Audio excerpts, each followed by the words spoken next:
Welcome to Tech Brothers Damir. In this video, we are going to show you how you can use ChatGPT to get help with your interview preparation.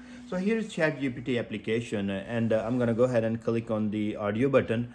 And once it start, we will start from Hi, there. Amit. How's it going? So it started, and now we are going to ask some help. Hey, guess what? I'm preparing myself for the SQL Server interview, and I would need your help. So the pattern I would like you to follow. You ask me the most important or ask question, 10 of them. Ask me one question, I will reply you back, and then you evaluate me or help me to improve, and then we go for the next question. So let's start with the first question. Great idea. Let's start with the first question. Can you explain the difference between a clustered and a non-clustered index in SQL Server?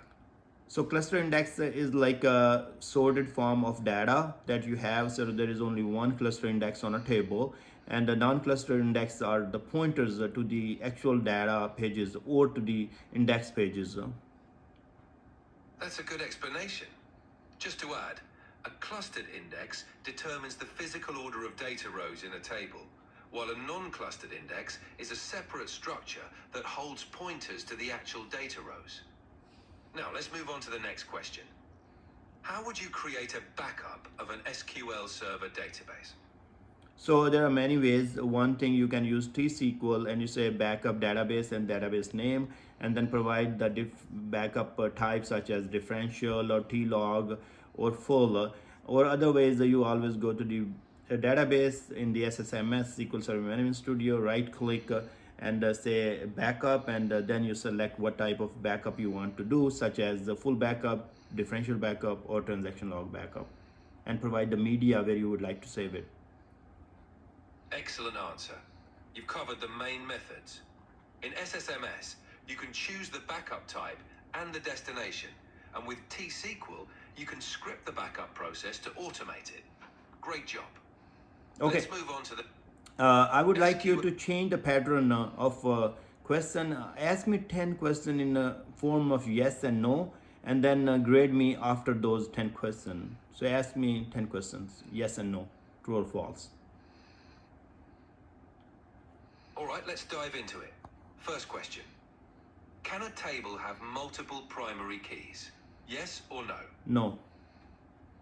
Correct. A table can only have one primary key. Next question. Is it possible to have multiple foreign keys in a single table? Yes, that's possible. Absolutely. A table can have multiple foreign keys. Here's the next question. Is the truncate command reversible? No, truncate cannot be reversible. Correct again. Truncate removes all rows from a table and cannot be rolled back if executed outside a transaction. Okay, Next great. question. I want to end this and grade me out of these 3 questions or 4 questions, whatever you had. Sure, you answered all 3 questions correctly. Great job. That Okay. gives you a perfect score so far. Okay, Keep I it want up. to ask you just a specific question on joining because joining is very important, and this team is looking for the person who write a lot of T-SQL. So ask me some joining questions. All right, let's focus on joins. Here's a question. Is an inner join used to return only the matching rows between 2 tables? Yes or no? Yes, it will give me only the matching rows. But what do you think if there would be one table has duplicate records?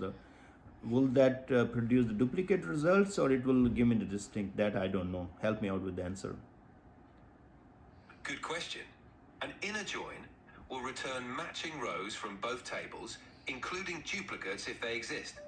If you want distinct rows, you would need to use the distinct keyword in your select statement. So duplicates would produce duplicate results. Okay, that's great. Thank you very much. You're welcome. If you have any more questions or need further practice, just let me know. Good luck with your interview preparation.